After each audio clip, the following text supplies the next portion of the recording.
અકોટા વિધાનસભાના ધારાસભ્ય ચેતન્ય દેસાઈ દ્વારા જરૂરી કાર્ડના કેમ્પનું આયોજન કરવામાં આવ્યું હતું।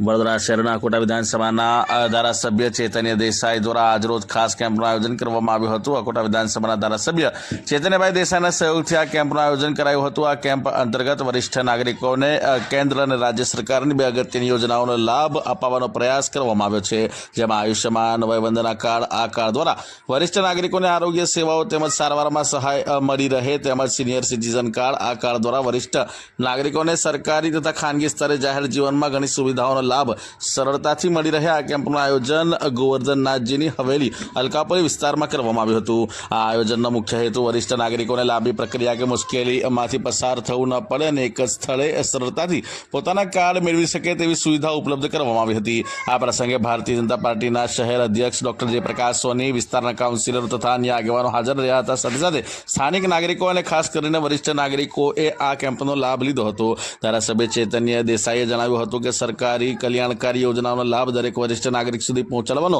અમારો ધ્યેય છે। આ કેમ્પ દ્વારા હજારો નાગરિકોને સીધો લાભ મળશે। ત્યારે આવો સાંભળીએ કે શહેર ભાજપા અધ્યક્ષ ડોક્ટર જયપ્રકાશ સોની અને અકોટા વિધાનસભાના ધારાસભ્ય ચેતન્ય દેસાઈએ પ્રતિક્રિયા આપતા શું જણાવ્યું। ભારતીય જનતા પાર્ટી વડોદરા મહાનગર અકોટા વિધાનસભા દ્વારા આજે અલગ અલગ જે જનસેવાના માધ્યમથી રજિસ્ટ્રેશનથી લઈને કાર્ડ ઇસ્યુ કરવા માટે અહીંયા કેમ્પ રાખવામાં આવ્યો છે, જેમાં Vayvandana card, senior citizen card, આધાર અપડેટ જેવા અનેક પ્રકારની સેવાઓ અહીંયા આયોજિત કરવામાં આવી છે। અને આપ સૌ જોઈ શકીએ છીએ કે મોટી સંખ્યામાં સિનિયર સિટીઝન અને અન્ય નાગરિકો આ લાભ લેવા માટે ઉપસ્થિત થયા છે। અત્યારથી સવારથી લઈને અત્યાર સુધીમાં લગભગ 500થી વધારે લોકો આનો લાભ લેવા માટે રજીસ્ટ્રેશન કરાવી ચૂક્યા છે। અને આ કેમ્પ જ્યાં સુધી નાગરિકોને એવું લાગશે કે અમારી જરૂર છે ત્યાં સુધી આ કેમ્પ ચાલવાનો છે। ધારાસભ્યશ્રીએ એવું કહ્યું છે કે ભાઈ આપણે 1 દિવસ 2 દિવસ પણ ચલાવવો પડે તો પણ આ કેમ્પ ચલાવીશું, પરંતુ લોકોને એનો પૂર્ણ લાભ મળે એનો પ્રયત્ન કરીશું। વિશેષતા એવી છે કે રજિસ્ટ્રેશન જ નથી થતું, પરંતુ કામ પૂર્ણ થયા પછી એમને કાર્ડ ઇસ્યુ કરીને લેમિનેટ કરીને પણ વિતરણ કરવામાં આવી રહ્યા છે। એટલે નાગરિકોને કોઈ જગ્યાએ કાર્ડ કઢાવવા માટે પણ ન જવું પડે એવા પ્રકારની સુવિધા ઉપલબ્ધ કરાઈ છે। ધારાસભ્ય શ્રી અકોટા માન્ય ચૈતન્યભાઈ અને એમની પૂરી ટીમને ખૂબ ખૂબ અભિનંદન અને શુભકામનાઓ પાઠવું છું। માનનીય વડાપ્રધાન શ્રી નરેન્દ્રભાઈ મોદીના જન્મદિવસ પછીના પખવાડિયા, સેવા પખવાડિયા નિમિત્તે આજે અકોટા વિધાનસભા ખાતે વોર્ડ નંબર 12માં ગોવર્ધનદાસજીની હવેલી આવેલી છે, જેને અલકાપુરી હવેલી તરીકે બી ઓળખાય છે। તે હવેલીના પ્રાંગણમાં વયવંદના અને સિનિયર સિટીઝનના કાર્ડ, એનું સિનિયર સિટીઝન્સ માટેની વ્યવસ્થા કરવામાં આવી છે, જેથી કરીને એ લોકો આ કાર્ડ બનાવી શકે, એમની મદદરૂપ થઈ શકે એના માટે।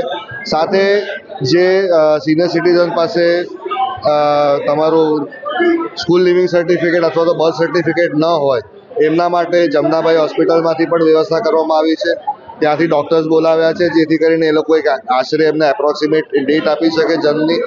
એ સિવાય તમારા જે આધાર કાર્ડ સાથે કોઈના મોબાઈલ નંબર લિંક ન હોય એ લિંક કરવા માટે પણ જીપીઓમાંથી સ્ટાફ આવેલો છે। તેઓ તાત્કાલિક અહીંયા બેઠા બેઠા જ એમનું મોબાઈલ આધાર કાર્ડ સાથે લિંક કરીને આપે છે। એ સિવાય જે તમારા વયવંદના કાર્ડ તૈયાર થઈ જાય એ થયા પછી 5 થી 10 મિનિટ લાગતી હોય છે એટલે કાર્ડને ઓકે થવા માટે। એટલે ઓકે થઈ જાય એટલે અમારો કાર્યકર્તાઓનો સ્ટાફ અહીંયા બેઠો છે, જે એની પ્રિન્ટ કાઢી આપે છે અને એને લેમિનેટ કરીને આપે છે। એટલે હાથોહાથ આપણે વયવંદના કાર્ડ તાત્કાલિક ધોરણે આપણે આપી શકીએ એની વ્યવસ્થા કરેલી છે। સાથે વોર્ડ નંબર 12, 13, 10 અને 11ના કાર્યકર્તાઓ અહીંયા આવી અને બધાએ મદદરૂપ બધાને થઈ રહ્યા છે અને લગભગ 500થી વધુ સંખ્યામાં સિનિયર સિટીઝન્સ અમારે ત્યાં રજીસ્ટ્રેશન કર્યા છે।